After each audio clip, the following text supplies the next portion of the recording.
तुम्हारा नाम क्या है? बबलू।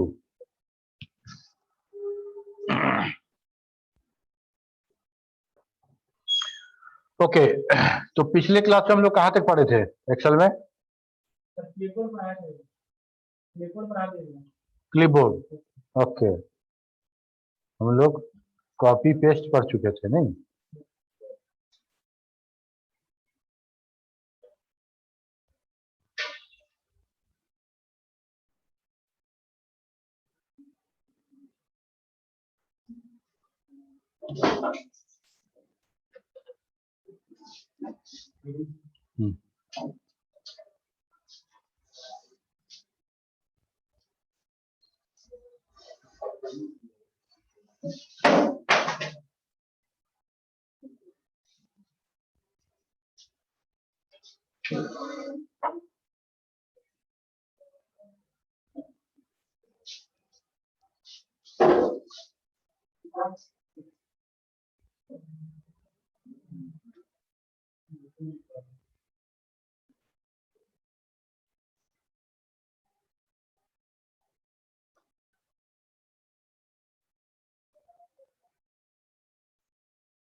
सर स्क्रीन शेयर नहीं है। अभी नहीं किए हैं।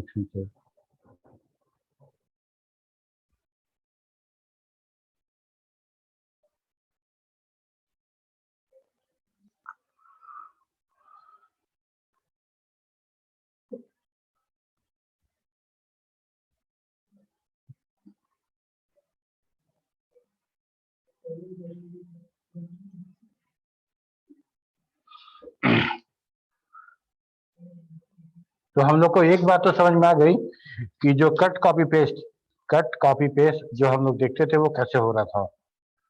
अगर ऑब्जेक्टिव क्वेश्चन में पूछा जाए कि कितना कट कॉपी क्लिपबोर्ड में रहता है तो 24, लेकिन हमारा जो पेस्ट है वो रिसेंट कट या कॉपी को ही पेस्ट करता है। ओके, इसके बाद जो ऑप्शन था हम लोग का, एक्चुअली हम लोग होम टैब में आने वाले रिबन के बारे में पढ़ रहे हैं, है ना? होम टैब में आने वाले रिबन के बारे में। तो पहला था हम क्लिपबोर्ड था कट कॉपी पेस्ट, उसके बाद था फॉर्मेट सेल। फॉर्मेट सेल कहने का क्या मतलब? सेल तो समझ में आ रहा है कि सेल हमारा सेल है। The most formatting option are the found in the home tab. All the options can be found in the format cells window. This contains several tabs to help us format the contents of our spreadsheets. This window can open by using the more option, and the shortcut is Control and 1. Okay, जब format cell करेंगे तो format cell में अभी हम इसके बाद तुमको करके दिखाएंगे। फॉर्मेट सेल कहने का मतलब कि वो सेल जिसमें हम कुछ टाइप कर रहे हैं उसके वैल्यू को उसको कैसे फॉर्मेट करेंगे। ठीक है, वो फॉर्मेट हमारा जनरल बाय डिफॉल्ट वो जनरल फॉर्मेट में रहता है। उसको हम नंबर कर सकते हैं, उसको हम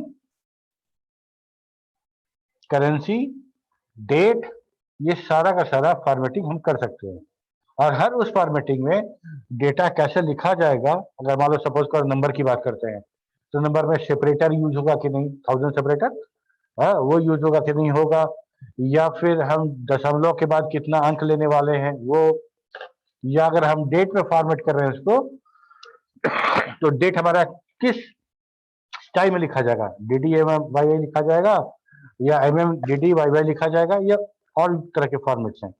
ओके, तो हम इसको भी करके दिखाएंगे। अभी हम पहले देख ले इसको। उसके बाद है फॉन्ट टैब। फॉन्ट मतलब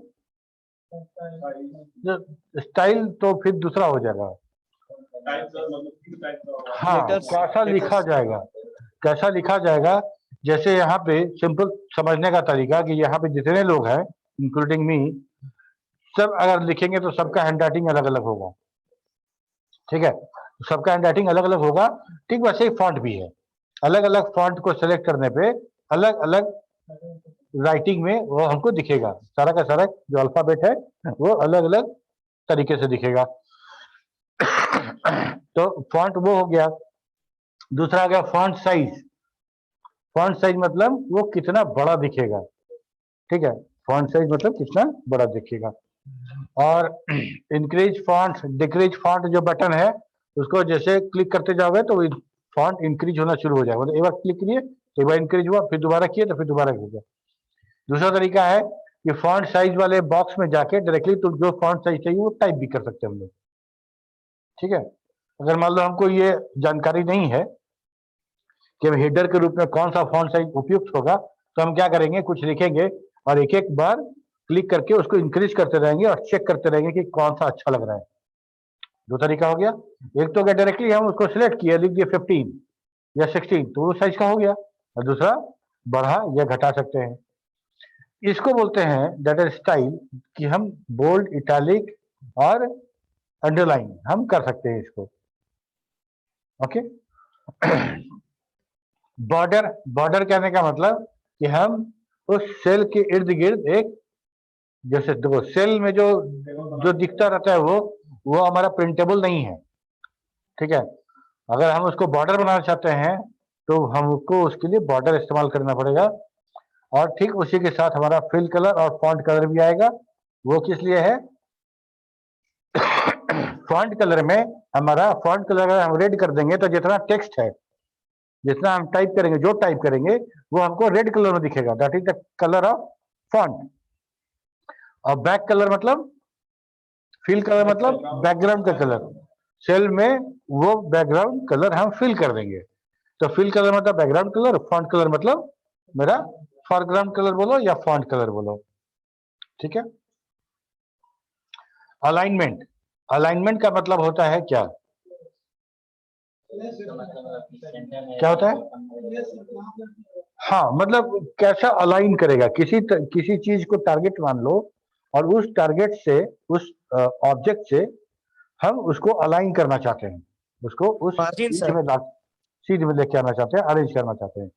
ठीक है, MS वर्ड में हम लोग क्या करते थे कि हम लोग लेफ्ट अलाइन करते थे, राइट अलाइन करते थे, सेंटर अलाइन करते थे, और एक जस्टिफाई भी था, जस्टिफाई अलाइनमेंट भी था, जिसमें सारा का सारा राइट साइड का पैराग्राफ मेरा जो बुक में हम लोग देखते हैं वैसा हो जाता था। लेकिन यहाँ पे क्या है, थोड़ा सा अंतर है।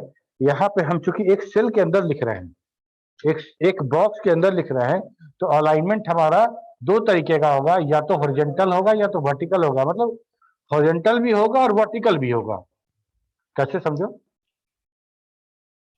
मान लो अगर इस रूम को, इस क्लासरूम को हम एक सेल मान लें, एक सेल मान लें, तो हम, तुम अगर इस दीवार से सट के बैठोगे तो हम लेंगे लेफ्ट अलाइन होगा। अगर उस दीवार से सट के बोलोगे तो राइट अलाइन। बी से बैठे हो तो सेंटर अलाइन। ये तो समझ में आ गया, जैसे MS वर्ड में होता है ठीक वैसे ही। ठीक है, अगर तुम वहां बैठे हो तो हम लोग बोलेंगे तुम सबसे बॉटम अलाइन में हो। अगर छत पे सट के बैठोगे, जो कि संभव नहीं है, तो हम क्या बोलेंगे, टॉप लाइन पे हो। बीच में लटक के बैठोगे तो बोलेंगे हाँ सेंटर लाइन हो। तो हॉरिजॉन्टल और वर्टिकल दो तरह का अलाइनमेंट हमको मिलेगा। अगर सेल के ठीक बीच में तुम कुछ लिखना चाहते हो तो हमको वर्टिकल और हॉरिजॉन्टल दोनों हमको सेंटर अलाइन करना पड़ेगा।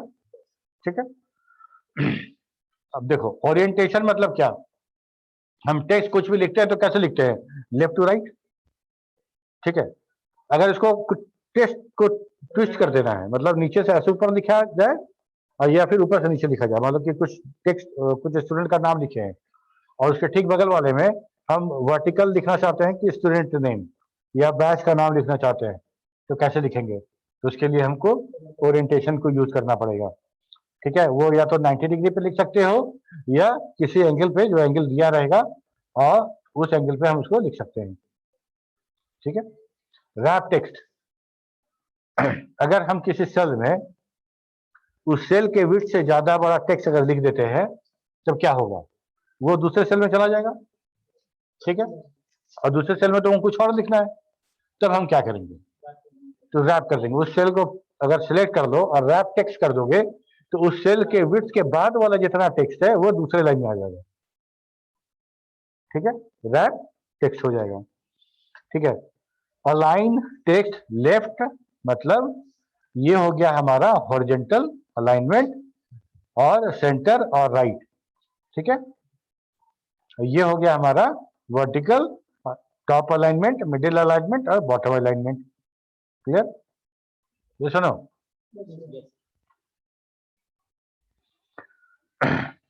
अच्छा, इंडेंट कहने का मतलब क्या? तुम दीवार से कितना सट के बैठे हो? दीवार से तुम बहुत एकदम चिपक गए, तो हम बोलेंगे थोड़ा सा दीवार से हट के बैठो। मतलब उस एज से, सेल के एज से तुम्हारे बीच का डिस्टेंस थोड़ा बढ़ा दिए, तो थोड़ा घसक गए। ठीक है, तो उसको बोलते हैं इंडेंट को बढ़ा दिए। इंडेंट मतलब उस सेल के एज और टेक्स्ट के बीच का जो डिस्टेंस है, ठीक है, वो घटा देंगे, एकदम मिनिमम कर देंगे, तो जो टेक्स्ट लिखा गया है उस सेल के एज के एकदम ऑलमोस्ट सटा रहेगा, मतलब बहुत करीब रहेगा। तो हमको अगर मान लो अच्छा नहीं लग रहा है, लग रहा है कि भाई थोड़ा बाउंड्री से थोड़ा डिस्टेंस होना चाहिए, तो हम बोलेंगे इंक्रीज इंडेंट, तो इंडेंट बढ़ जाएगा। डिक्रीज इंडेंट करेंगे तो इंडेंट घटता जाएगा। ठीक है, इंडेंट कहने का मतलब सेल के एज से टेक्स्ट की दूरी। फिर इसके बाद है मोर ऑप्शन। अच्छा, मर्ज एंड सेंटर। मर्ज कहने का मतलब क्या? हाँ, एक से ज्यादा सेल को, एक से ज्यादा सेल और हम सिलेक्ट कर दें, और सिलेक्ट करके मर्ज कर दें। मर्ज और सेंटर एक साथ है, लेकिन अलग अलग समझते हैं इसको। सेंटर तो अलाइनमेंट की बात होगी, सेंटर कर दिए तो मतलब कि दोनों तरफ से सेंटर हो जाएगा जो टेक्स्ट होगा। अगर मान लो दो दो सेल है, दोनों में कुछ लिखा हुआ है, और दोनों को सिलेक्ट करके मर्ज कर दें, तो क्या होगा? दो सेल एक तो हो जाएगा, लेकिन दूसरे सेल में जो टेक्स्ट था वो डिलीट हो जाएगा। ठीक है, तो नॉर्मली हम लोगों को क्या करना होता है कि मान लो कि कुछ हम एक अकाउंट बना रहे हैं, और टॉप पे हमको हेडिंग देना है अकाउंट्स ऑफ मंथ अगस्त, है ना? मंथ अगस्त ऐसा देना है, या कंपनी का नाम देना है, या कुछ भी देना है। तो सब कुछ लिखने के बाद सारे सेल को सेलेक्ट करके सीधे मर्ज एंड सेंटर कर दो। उसके बाद जो टाइप करना है टाइप करो। अगर मान लो पहले टाइप करेंगे और बाद में मर्ज करेंगे, तो दूसरा सेल वाला जो टेक्स्ट है वो डिलीट हो जाएगा, और पहला सेल वाला जो टेक्स्ट है वही रहेगा। ठीक है, मोर ऑप्शन क्या है? ग्रुप में, रिबन में जो ग्रुप दिखाए थे तुमको, उस ग्रुप के लोअर राइट कॉर्नर में छोटा सा एरो है, एरो, छोटा सा एरो है डाउनवर्ड, उसका जो पॉइंट बना हुआ है, और वो उस टैब का, उस कमांड का सारा चीज और ओपन करने के लिए है। ठीक है, मान लो कि हम बात कर रहे थे अभी क्या, अलाइनमेंट की, तो अलाइनमेंट में जितना है तो वहां पे दे दिए। इससे ज्यादा उस डायलॉग बॉक्स का जो होगा, उसके लिए हमको मोर ऑप्शन क्लिक करना पड़ेगा। ठीक है, एक मिनट हम आते हैं, पहले एक बार एक्सेल खोल के तुम लोग को दिखाते हैं।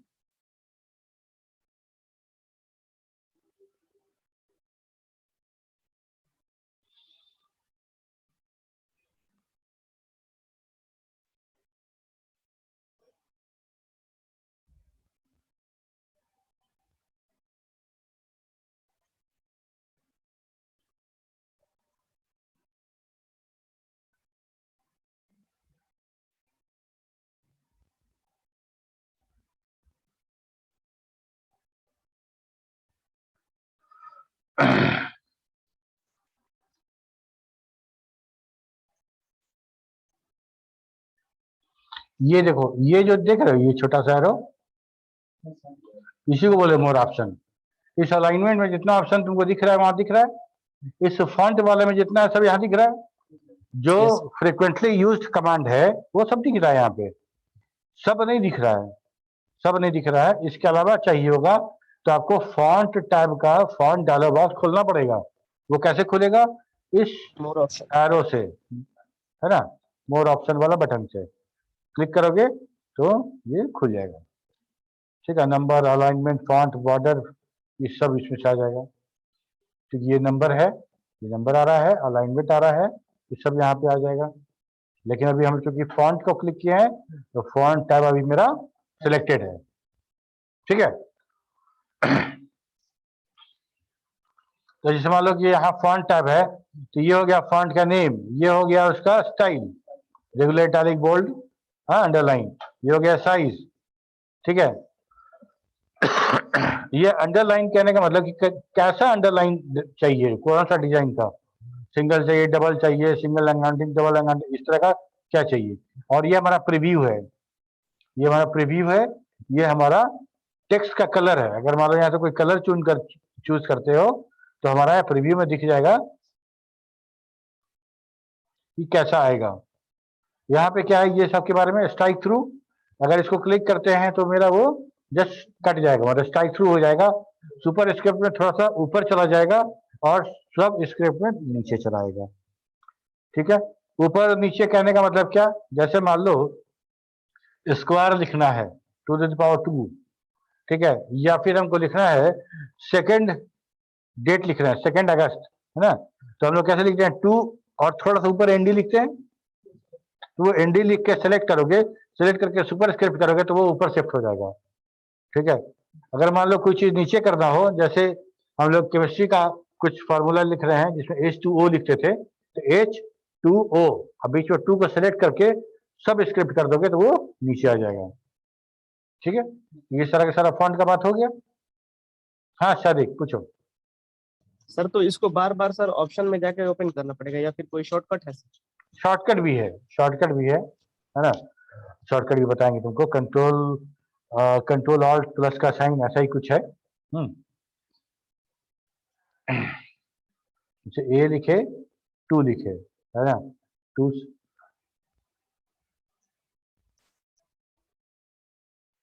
सेलेक्ट किए,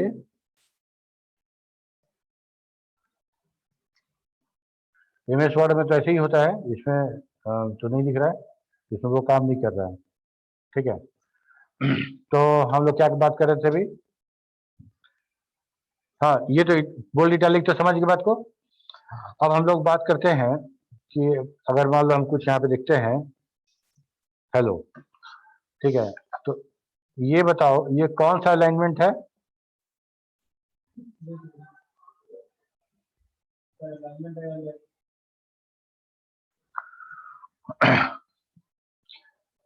अच्छा कैसे इसको किसी रो और कॉलम को हम लोग बड़ा कैसे करते हैं, ये बताए थे क्या? अच्छा पहले इसको दिखाते हैं फिर बताएंगे।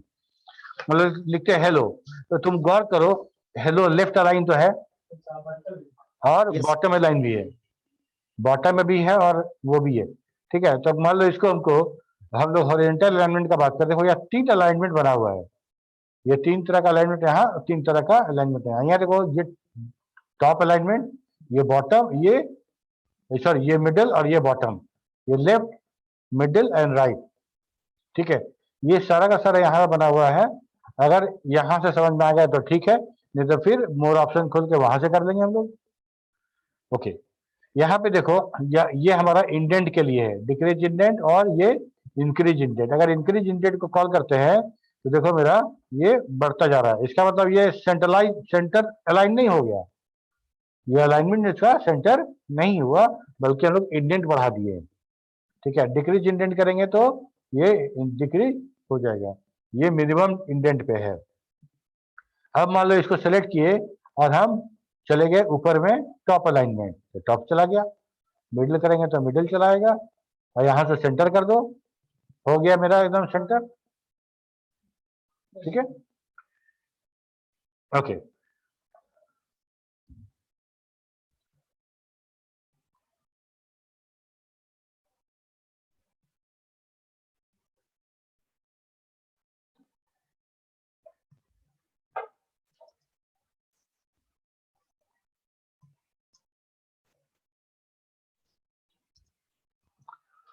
जैसे देखो हम लोग यहाँ पे लाइन लिखे और ये कॉलम को अब हमको उसको एक्सपैंड करना है, उसको इंक्रीज कराना है उसके विड्थ को, तो हम कैसे करेंगे? सबसे आसान तरीका है, दो तीन तरीका है उसमें, आसान उसके बाद बताएंगे। एक दो तरीका ये है कि हम यहाँ से इसको ड्रैग कर सकते हैं, ठीक है, यहाँ से इसको ड्रैग कर सकते हैं। दूसरा तरीका है, इसको तो हम लोग आएंगे तो सेल स्टाइल में इसको देखेंगे, तो वहाँ भी देखना ही है। और सबसे आसान तरीका है कि जब हम इस कर्सर को, जो कर्सर देखो थिक व्हाइट कलर का जो प्लस जैसा बना है, इसको जैसे ही तुम यहाँ पे लेके आओगे इस डायरेक्शन पे, तो ये इसका जो शेप एंड साइज है दोनों चेंज हो जाएगा। इस कंडीशन पे आके सिर्फ डबल क्लिक करना है तुमको, डबल क्लिक करना है, ये खुद ब खुद ये जो सबसे लंबा जो वर्ड लिखा गया है उसके अनुसार उसका विड्थ बढ़ा देगा, ठीक है। पूछो। सर तो सबका सबका सेल में सर बढ़ गया उसका विड्थ सर। हाँ तो एक का कैसे बढ़ेगा, रो एंड यस कॉलम है ना। Yes sir. मान लो सोचो तो, अगर सोच के देखो, इसका हम ये वाला साइड बढ़ाना चाहते हैं, सिर्फ अगर इसका C6 का अगर राइट वॉल हम खसका दें तो फिर D6 कहाँ जाएगा, यस सर। है ना। तो हम लोग कोई भी रो अगर बढ़ाएंगे तो इंटायर रो का बढ़ेगा या इंटायर कॉलम का बढ़ेगा, ठीक है।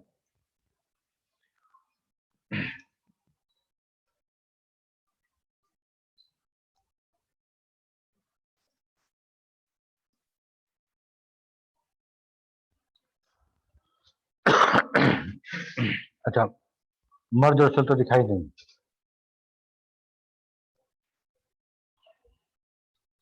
जैसे देखो, मान लो हम इस चीज को मर्ज करना चाहते हैं, तो मर्ज करेंगे तो पहला सेल हो गया तुम्हारा कौन सा, हेलो वाला है, और बाकी वाला जो हो गया वो तुम्हारा मर्ज होगा, तो क्या हो जाएगा, जब मर्ज होगा तो पहला वाला सेल का रहेगा और बाकी वाला ओवरराइट हो जाएगा, ठीक है। तो मर्ज हमारा कहाँ पे आएगा, मर्ज यही, ये क्या है, रैप टेक्स्ट हो गया, ये हो गया हमारा मर्ज एंड सेंटर। इसको कुछ नहीं करना है, बगल में जो छोटा सा है उसको क्लिक करो, merge and centre, merge across, merge cell, unmerge cell. हम मर्ज सेल करते हैं, ठीक है। तो मर्ज सेल करेंगे तो ये नहीं हुआ, मल्टीपल वैल्यू दिया गया है, तो क्या हुआ कि पहला वाला रह गया और बाकी दोनों वाला डिलीट हो गया। मर्ज और सेंटर कहते हैं तो ये लो सेंटर में आता, ये जैसे रखते हैं। अब इसको मर्ज करेंगे तो क्या होगा, ये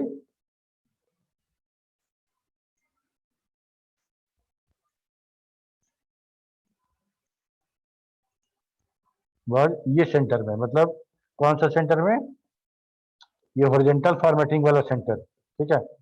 वर्टिकल सेंटर हमको यहाँ से सिलेक्ट कर देना होगा। सर अनमर्ज करिएगा सर थोड़ा सा। ये मर्ज हो गया, अलग अलग तीन सेल हो गया, ठीक है। सर उसका जो हम लोग डाटा लिखे थे सर उसमें, हाँ वो दोनों कहाँ गया सर? वो दोनों अनमर्ज करने पे आया ही नहीं सर।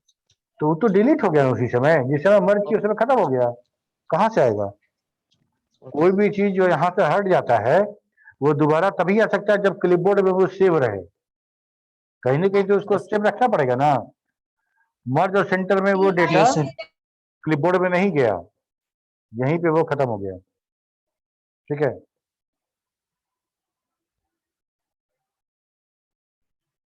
ठीक है ना। Yes sir. सर हमको लगा था अंडू वाला सिस्टम है सर, इसमें डू और अंडू। नहीं नहीं नहीं, अंडू करोगे तो आ जाएगा, अंडू करोगे मतलब कंट्रोल जेड करते होगा तो अनमर्ज भी होगा, वो डेटा भी आ सकता है, ठीक है। वो करके देखते हैं। मान लो ये है, हम लोग बोलते हैं कंट्रोल जेड, आ गया। यस।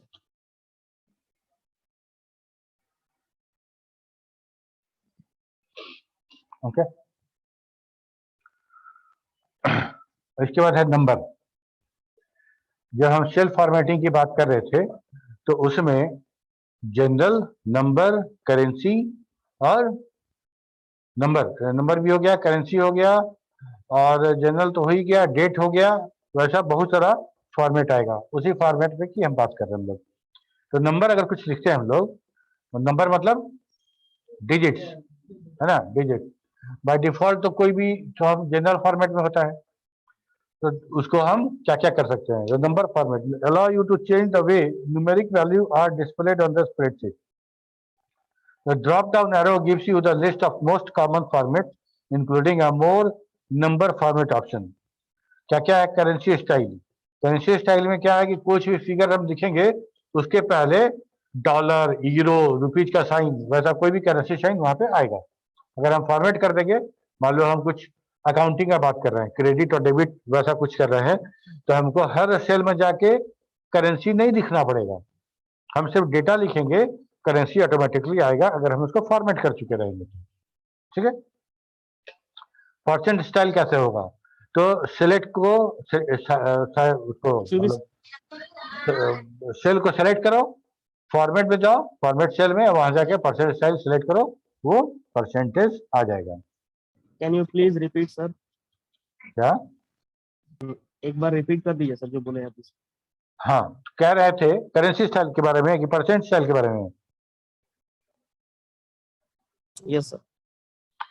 करेंसी कहने का मतलब कि अगर कुछ हम लिख रहे हैं तो INR लिखते हैं, या रुपीज का सिंबल बनाते हैं, या यस डॉलर का सिंबल बनाए, या यूरो का सिंबल बनाए, जो भी करेंसी हम लिख रहे हैं, जिस करेंसी में हम काम कर रहे हैं उस करेंसी का सिंबल अमाउंट के पहले लिखा जाता है। यस और नो? शादी? Yes yes sir, yes sir. ठीक है। तो मान लो हम कुछ अकाउंटिंग का काम कर रहे हैं, इतना रुपया डेबिट, इतना रुपया क्रेडिट हुआ, टोटल निकाले, बैलेंस शीट बनाए, ऐसा कुछ भी काम कर रहे हो, तो उसमें हमको हर जगह जाके INR नहीं लिखना पड़ेगा, या रुपीज का सिंबल नहीं लिखना पड़ेगा। अगर हम सबको सेलेक्ट करके फॉर्मेट में जाके सबको अगर करेंसी बना देंगे, तो हमको सिर्फ अमाउंट टाइप करना पड़ेगा, करेंसी वो खुद बन जाएगा। ओके। परसेंट करना है तो अगर किसी डेटा में हमको परसेंटेज लगाना है, तो हम क्या करेंगे, उसमें जितना डेटा लिखा हुआ है उस सबको सेलेक्ट करेंगे और परसेंट स्टाइल में जाके उसको ऑन कर देंगे, सारा परसेंट हो जाएगा। फॉर्मेटिंग मतलब अपने इच्छा से हमको जो चाहिए, मेरा जो नीड है उसके हिसाब से उस सेल को फॉर्मेट कर रहे हैं। ठीक है।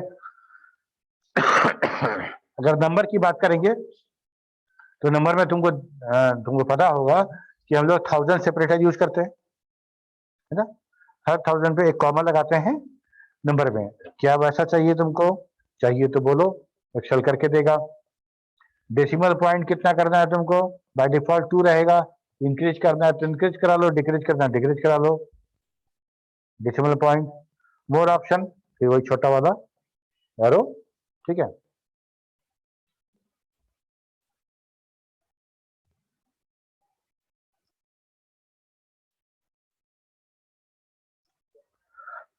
यहाँ पे हम लोग लिखते हैं 1000। ठीक है। और फॉर्मेट करने के लिए यहाँ नंबर दिया हुआ है ना, जो ये करेंसी है या परसेंट है या कॉमा है, ठीक है, ये सारा का सारा यहाँ दिया गया है। और एक आसान तरीका जो हम तुमको बताए कि जो फ्रिक्वेंटली यूजर्स है, यहीं पे राइट क्लिक कर लो। यहीं पे राइट क्लिक करोगे तो यहाँ पे जो मोस्ट ऑफन यूज होने वाला जो जो तुमको कमांड्स मिलेगा सब यहाँ मिल जाएगा। यहाँ देखो फॉर्मेट सेल मिल रहा है, ठीक है, तो फॉर्मेट सेल यहाँ से क्लिक करते हैं। यही फॉर्मेट सेल है जो हमको यहाँ से क्लिक करने में मिलेगा। ठीक है। एक बार यहाँ से बंद करके इसको क्लिक करते हैं। देखो ये फॉन्ट था, यही वाला खुला था वहां पे, ठीक है, ये खुला था ना, ठीक है। अब आ जाओ नंबर पे। अब सिलेक्ट है कि नहीं? हाँ सिलेक्ट है। नंबर जनरल, इसको नंबर करते हैं। नंबर करते हैं तो बोलता है कि यूज 1000 सेपरेटर। हम बोलेंगे यस, या बोलेंगे नो। नो तो छोड़ देंगे ऐसा। डेसिमल पॉइंट में 2 या बढ़ाना है 2 ही रहने देते हैं। ये सब इसका ये डिजाइन है कैसे लिखना है आपको। ठीक है। ये इस तरह से आ गया। अगर मान लो इसमें हम बढ़ा देते हैं, ठीक है, अब इसमें हम आते हैं और कॉमा करा देते हैं, ठीक है, 1000 के बाद कॉमा लग गया। करेंसी सिंबल देखो, यहाँ करेंसी सिंबल, कोई कुछ बोला क्या? जो करेंसी सिंबल है, डॉलर है, लगा दिए तो डॉलर आ गया। यहाँ पे बहुत सारा करेंसी सिंबल आएगा, ठीक है। इस करेंसी सिंबल में से कोई भी करेंसी सिंबल तुम यूज कर सकते हो अपने काम के लिए, ठीक है।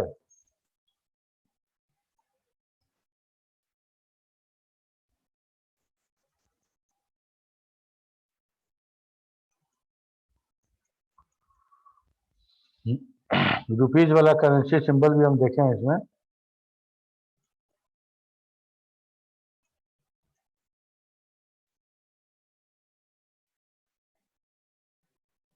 रुपया है ना,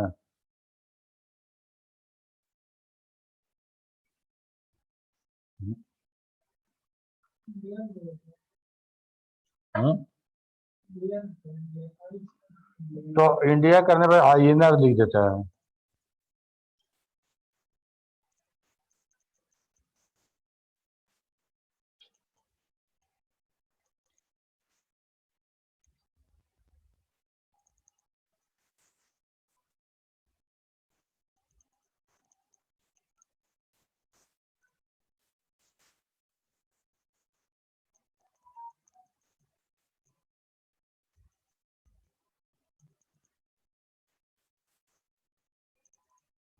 तो आर निकल गया।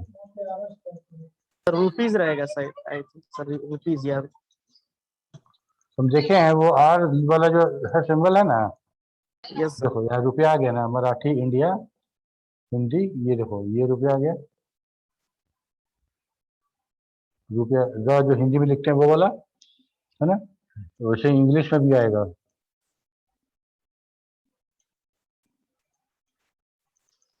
इंग्लिश में सर आरपी है। ठीक है, तो इस तरह से मान लो हम लिख देते हैं ये वाला, सिलेक्ट हो गया, ओके कर दिए, तो यहाँ देखो रुपया लिखा हुआ आ गया, है ना। तो ये हमारा फॉर्मेटिंग है, इसी तरह से फॉर्मेटिंग होगा। मान लो यहाँ डेट लिखते हैं, आज कौन सा तारीख है, 30 अगस्त है, ठीक है, AUG। अब इसको हमको फॉर्मेट करना है एज अ डेट, तो आ जाओ यहाँ पे क्लिक करो, फॉर्मेट सेल, सेल में आ जाओ, कहाँ है डेट। तो डेट जब हम आते हैं, तुम लोग क्लियर दिख रहा है, क्या बड़ा कर दें? यस सर दिख रहा है। अब यहाँ देखो डेट में इस तरह का डेट है। जो यूनाइटेड स्टेट्स का जो है, जो इंग्लिश फॉर्मेट जो अमेरिकन लोग लिखते हैं डेट, वो हमेशा कैसे लिखते हैं कि वो पहले मंथ लिखते हैं तब डेट लिखते हैं, पहले मंथ तब डेट। अगर हम इस तरह से करेंगे तो हमारा मंथ पहले आ जाएगा, है ना, MDY या MMDDYY में हो जाएगा।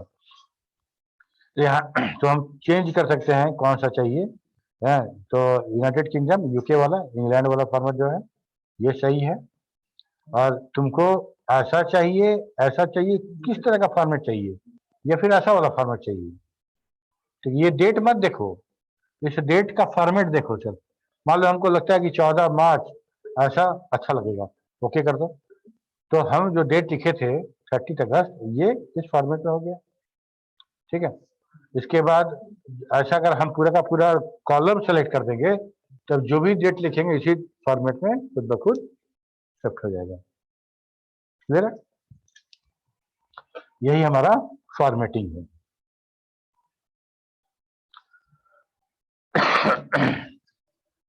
हाँ, सेल, सेल किसको कह रही तो पता है, inserting, we use insert to make new cell, columns and rows. Excel determines what you are trying to insert based on your selection. If a full column is selected, Excel will assume you mean a full column and it will skip the insert window. We can insert a cell, row and column by doing one of the following. हमको क्या करना है, cell insert करना है। Cell insert करने का मतलब कि मान लो एक सेल तो इंसर्ट होगा नहीं, जब होगा तो पूरा रो या पूरा कॉलम इंसर्ट होगा।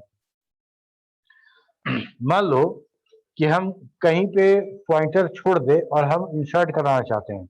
ओके, तो इंसर्ट में जब जाएंगे कि सेल इंसर्ट करना है तो एक्सेल हमसे पूछेगा कि इंसर्ट कहाँ करना है। जहां करेंगे वो सेल नीचे होगा, ऊपर होगा, या इंसर्ट कहाँ करना है, सेल करना है या रो करना है या कॉलम, ऐसा करना है। लेकिन अगर हम कोई सेल कोई रो कंप्लीट सेलेक्ट कर लेते हैं तब इंसर्ट करते हैं तो एक्सेल नहीं पूछता है। क्यों नहीं पूछता है? कि अगर हम कोई पूरा रो सेलेक्ट किए हुए हैं या पूरा कॉलम सेलेक्ट किए हुए हैं और इंसर्ट करने की बात कर रहे हैं तो अब यह सब बात है कि हम कॉलम सेलेक्ट किए तो कॉलम ही इंसर्ट करेंगे और नई रो सेलेक्ट किए तो रो ही इंसर्ट करेंगे। यहीं पे लिखे हैं कि if a full column is selected Excel will assume you mean a full column and it will skip the insert window, otherwise it will ask by the insert window. Okay,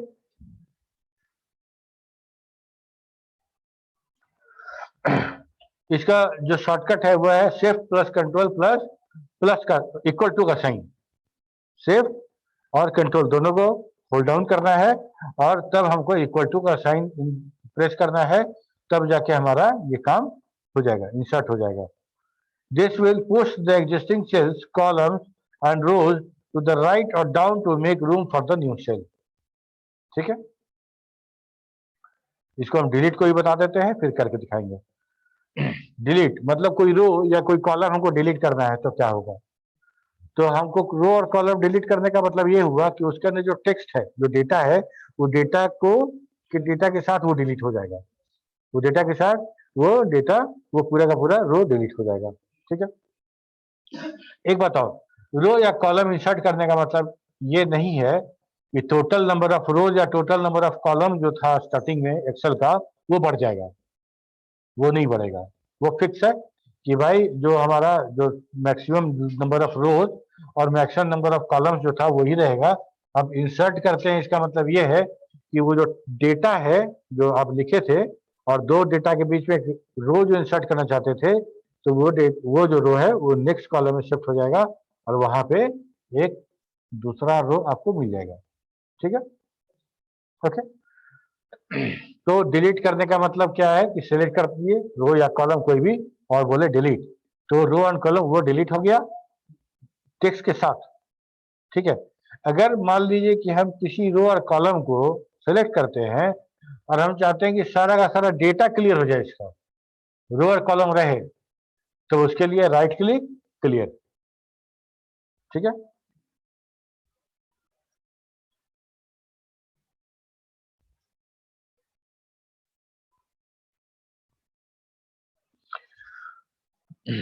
अब देखो जैसे मान लो हम लिखते हैं यहाँ पे ए सी और हमको बी लिखना था यहाँ पे, तो हमको अब गलती से सी लिख दिए, तो हमको यहाँ पे एक पूरा का पूरा रो इंसर्ट करना है, पूरा का पूरा रो इंसर्ट करना है। तो क्या तरीका है, पहले एक ऐसे सिलेक्ट कर लो, राइट क्लिक करोगे तो इंसर्ट आ जाएगा। ये इंसर्ट तुमसे कुछ नहीं पूछेगा, उसको पता है कि तुम रो सेलेक्ट किए हो और इंसर्ट कर रहे हो तो ये रो इंसर्ट करेगा। हो गया रो इंसर्ट, कंट्रोल जेड। ठीक है, यहां से आ जाओ insert, insert cell, insert sheet row, हो गया। ठीक है, सर जो 4 पे सीसीसी लिखा हुआ था वो तो नीचे आ गया। हाँ तो इंसर्ट होगा तो नीचे आएगा ना।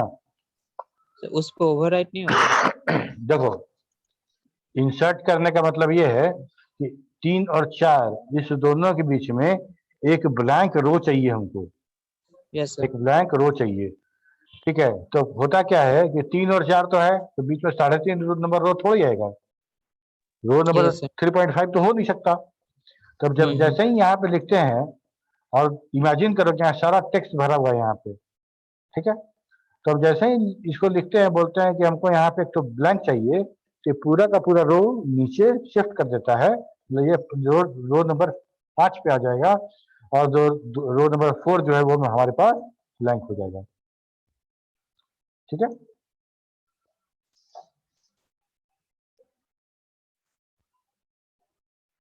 ठीक है। Yes, sir. Yes, sir. अब देखो, एक चीज बोल रहे थे कि हमको एक डायलॉग बॉक्स आएगा, पूछेगा। हम पूरा रो सेलेक्ट नहीं किए हैं, हम सिर्फ ये सेल सेलेक्ट किए हैं, और तब हम इंसर्ट की बात कर रहे हैं। जब सेल सेलेक्ट कर रहे हैं हम लोग, तो ये रो सिलेक्शन की बात भी हो सकती है और कॉलम इंसर्शन की बात भी हो सकती है। तब ये हमसे पूछेगा, ये हमसे पूछेगा कि क्या इंसर्ट करना है, इंटायर रो या इंटायर कॉलम, क्या करना है। हम बोले इंटायर रो, कर दिया, ठीक है। इतना ही नहीं, अगर मान लो हम इसको ऐसे यहाँ तक कट करते हैं तो यहाँ लिख देते हैं, है ना।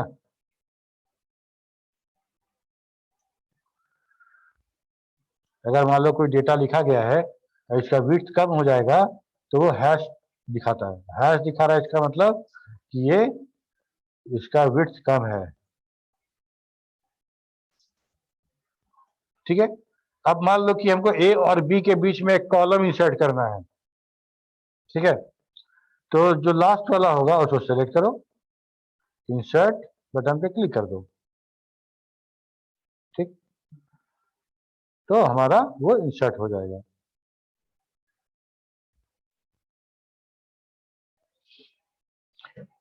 ठीक उसी से डिलीट भी हो जाएगा। उसको क्या करना है कि मान लो कि ये वाला अभी सिलेक्ट किए थे और इसमें कुछ डेटा लिखा हुआ था और उनको डिलीट करना है, पूरा का पूरा रो। पूरा रो डिलीट करने का मतलब है कि निचला रो ऊपर आ जाएगा, यही है मतलब। बीच का एक रो है उसको खत्म कर दीजिए, इसका मतलब उसके नीचे वाला रो उसके वहां पे आ जाएगा। ये तो बताओ, है ना। अगर मान लो Yes. कि हम चाहते हैं कि सिर्फ इसका डेटा क्लियर हो, रो रहे, वो अलग बात है, वो एक बात हुआ। दूसरा बात हुआ कि पूरा रो डेटा सहित हटा दिए, जैसे इंसर्ट किए थे वैसे उसको उल्टा कर दो। तो कुछ नहीं करना है, सेलेक्ट करना है, राइट क्लिक करना है और डिलीट करना है, खत्म, ठीक है। मान लो कि हम चाहते हैं कि ये रो रहे लेकिन इसका डेटा नहीं रहे, तो सिलेक्ट तो है ही है, सिलेक्ट करो और क्लियर कंटेंट कर दो, ठीक है।